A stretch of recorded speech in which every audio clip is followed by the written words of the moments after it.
Welcome back to Intelligent Investment Today, the podcast concerned with all things value investment. In each episode, we consider a different idea and see if the principles laid down by the father of the craft, the late great Benjamin Graham, teacher and mentor to Warren Buffett no less, can shed light on the problem at hand.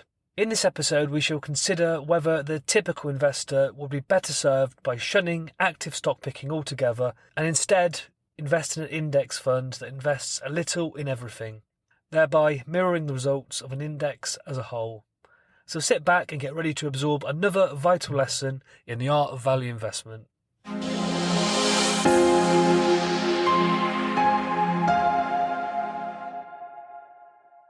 The idea that most investors will be better off forgetting about the active selection of stock and instead sinking their funds into an index fund that mirrors the market as a whole has been around for a while now. The idea's most famous advocate being Warren Buffett. Indeed, Buffett has stated that he has requested that the trustees of his will invest 90% of the funds left to his wife into a low-cost index fund that tracks the performance of the S&P 500. He has stated that he believes that the long-term results of this policy will be superior to those attained by most investors, whether that be through self-selection, pension funds, institutions, or individuals who employ high-fee managers. So why exactly does the Oracle of Omaha believe that the results of the general market will beat active stock picking over the long run? Firstly, it must be considered that the great body of the investing public have little or no idea of what they're doing. I'm talking here about what I call the hobbyist investor demographic. Individuals who look to active stock picking in order to invest their own wealth into the stock market. This group of people genuinely think that they are capable of picking the winners and will beat the market. The problem is that the vast majority of them have no training or even understanding over how to value a stock or how the market works. Many will have been lulled into the false sense of security that beating the market is easy and anyone can do it. Most of them will fail miserably to beat the returns available from an index fund over the long term. Secondly, we should take into consideration the professionals, who with their training and experience should surely easily be able to beat the market.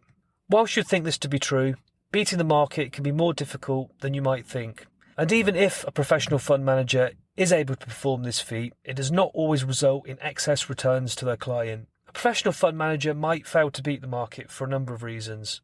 The first reason is that they're often hamstrung by the behaviour of their clients. A fund manager cannot control the inflows and outflows in and out of their funds. This means that they will often be forced into buying or selling stock at exactly the wrong time. The issue is the best time to purchase stocks is when the market is at its most depressed and when prices are unduly low. The problem here is that oftentimes this is the very time that the fund manager's clients are prone to enter panic mode and demand withdrawal of their money, often convinced that their funds are heading to zero.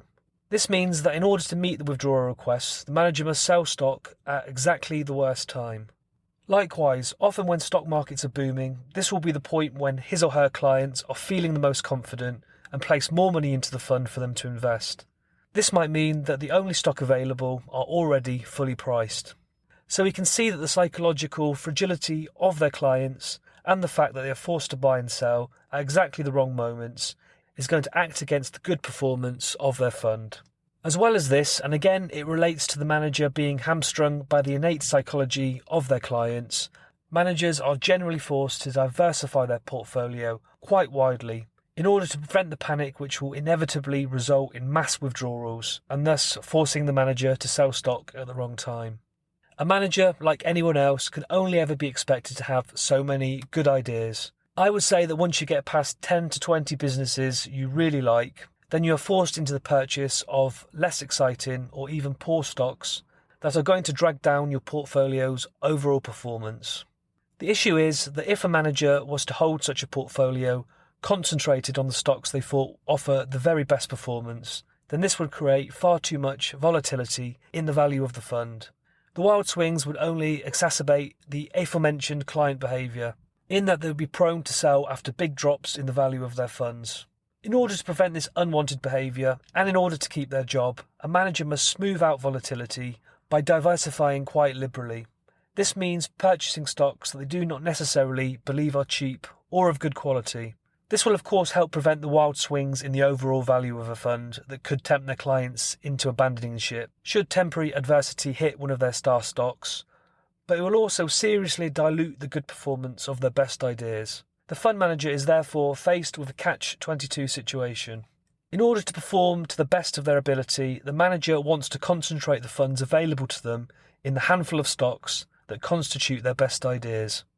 But in doing so, they create the very volatility that is bound to cause their clients to withdraw their funds, meaning the manager will be forced to sell at exactly the wrong moment. If the manager wishes to keep their job, they will opt for the over-diversified option, the logical result being that the fund looks increasingly like a tracker that is available without the need of a fund manager's specialist service and fees.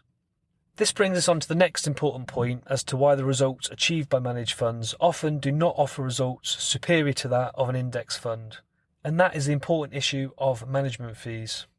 The most glorious thing about index funds is that they are typically available with very low fees attached. This is because the group offering the fund does not have to pay a star manager or a group of analysts to look after it. This is because the fund is not actively selecting which stocks to buy or sell. The fund is simply purchasing a little of everything in order to match the performance of the index that it is tracking. It requires no judgment, so this means the fees are minimal, and the client gets to keep more of their money. The fees charged for managed funds can vary wildly, but needless to say, they are rarely cheap, and so this will sap the results achieved for the client. There are other factors inherent in managed funds that eat into the results they achieve over index funds, such as the higher turnover rate of investments. Because managers are more prone to having to buy and sell stock in order to keep a balanced portfolio, this results in higher transaction fees and tax liabilities, costs that will ultimately nibble away at the fund's bottom line.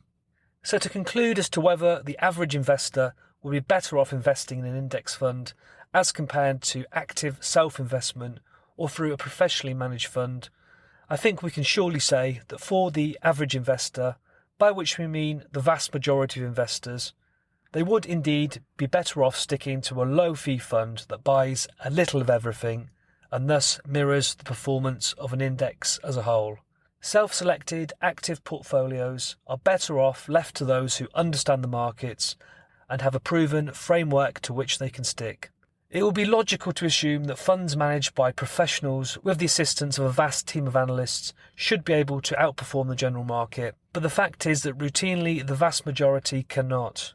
This is a result of them being hamstrung by the psychology of their clients, as well as the large fees charged for the expensive staff they must employ. This conclusion, of course, may not be applicable to the investor, hobbyist or otherwise, who is prepared to put in the time to master the skills of value investment.